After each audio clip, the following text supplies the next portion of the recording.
मुअज़्ज़ज़ नाज़रीन कराम, अस्सलामु अलैकुम। ये उन दिनों की बात है जब मैं गांव के मिडिल स्कूल में 7वीं जमात में पढ़ता था।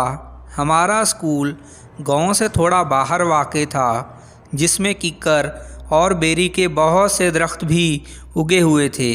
स्कूल का वक़्त ख़त्म होने के बाद हम सारे दोस्त मिलकर स्कूल के बड़े ग्राउंड में क्रिकेट खेलते और बेरी के दरख्त पर चढ़कर या नीचे से पत्थर मारकर बेर तोड़कर भी खाते थे।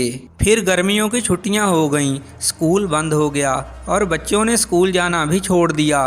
लेकिन हम 4 दोस्तों का ग्रुप था जिनको सख्त गर्मी की दोपहरों में भी चैन से बैठना नहीं आता था। जैसे ही दोपहर के 12 बजते हम चारों दोस्त दीवार फलांग कर स्कूल में दाखिल हो जाते और बेरी के दरख्तों से बेर तोड़कर खाते और दरख्तों के नीचे बैठकर खेलते रहते। ऐसे ही एक दोपहर मेरे तीनों दोस्त दरख्त के नीचे खड़े थे और मैं ऊपर चढ़कर बेरी की शाखों को ज़ोर ज़ोर से हिलाकर बेर नीचे गिरा रहा था कि मुझे पेशाब की सख्त हाजत महसूस हुई। साथ ही मुझे शरारत सूझी। मैंने दरख्त पर बैठे बैठे औजार बंद खोला और नीचे खड़े तीनों दोस्तों के ऊपर पेशाब करना शुरू कर दिया। पहले तो कुछ देर उनको समझ ही ना आई कि ये क्या हो रहा है। जब उन्होंने ऊपर देखा तो उनको मामला समझ में आ गया, लेकिन तब तक देर हो चुकी थी। पेशाब ने उनके कपड़े भर दिए थे, बल्कि एक दो का सर भी गीला हो गया था। मैं ऊपर बैठा ज़ोर ज़ोर से हंसे जा रहा था।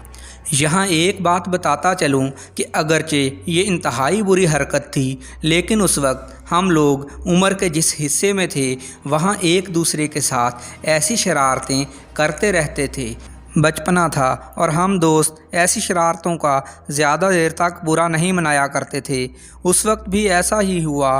तीनों दोस्त मुझे बुरा भला कहते और हंसते हुए घरों की तरफ भाग खड़े हुए।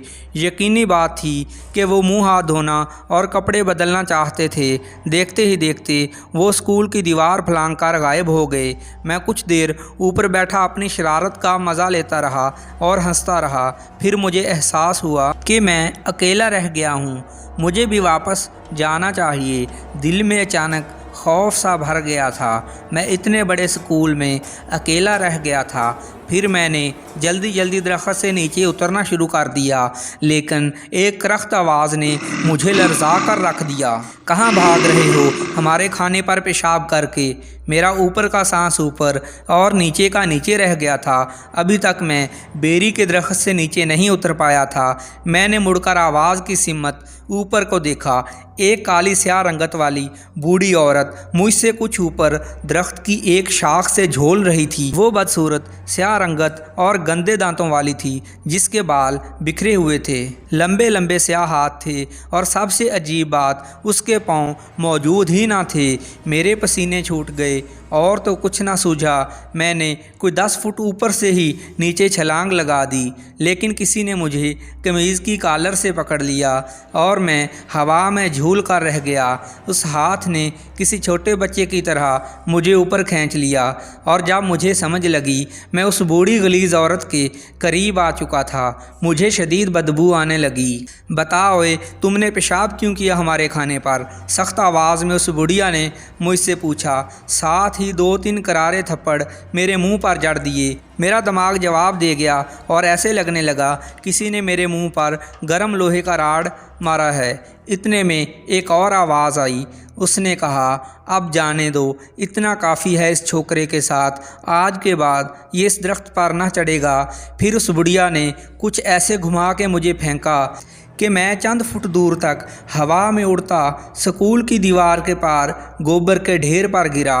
उसके बाद मुझे होश न रहा। बाद में मेरे घर वालों ने बताया कि मुझे गांव के किसी आदमी ने गोबर के ढेर से उठाकर घर पहुंचाया था। मैं कोई 2 हफ्ते बुखार में जलता रहा और नीम बेहोशी की हालत में बार बार ये पुकारता रहा कि मुझे माफ़ कर दो, आइंदा दरख्त पर न चढ़ूँगा, आज के बाद तुम्हारे खाने पर पेशाब न करूँगा। پھر میرے دوستوں نے میرے گھر والوں کو بتایا کہ میں نے کیسے بیری کے درخت پر چڑھ کر پیشاب کیا تھا۔ اس کے بعد ہم واپس بھاگ آئے تھے اور یہ اکیلا اسکول میں رہ گیا تھا۔ اس کے بعد میرے گھر والوں نے میرا صدقہ اتارا اور ایک بزرگ سے تعویذ لے کر میرے گلے میں لٹکایا تو میری طبیعت سنبھلنے لگی۔ اس واقعے کے بعد میں کبھی اس اسکول میں نہیں گیا۔ میں نے دوسرے اسکول میں داخلہ لے لیا تھا اور نہ ہی کبھی میں نے کسی ویران جگہ پر یا درخت کے سائے میں پیشاب کیا۔ ناظرین اکرام، ویڈیو اچھی لگی تو ہمارے چینل کو سبسکرائب کر دیجئے۔ شکریہ۔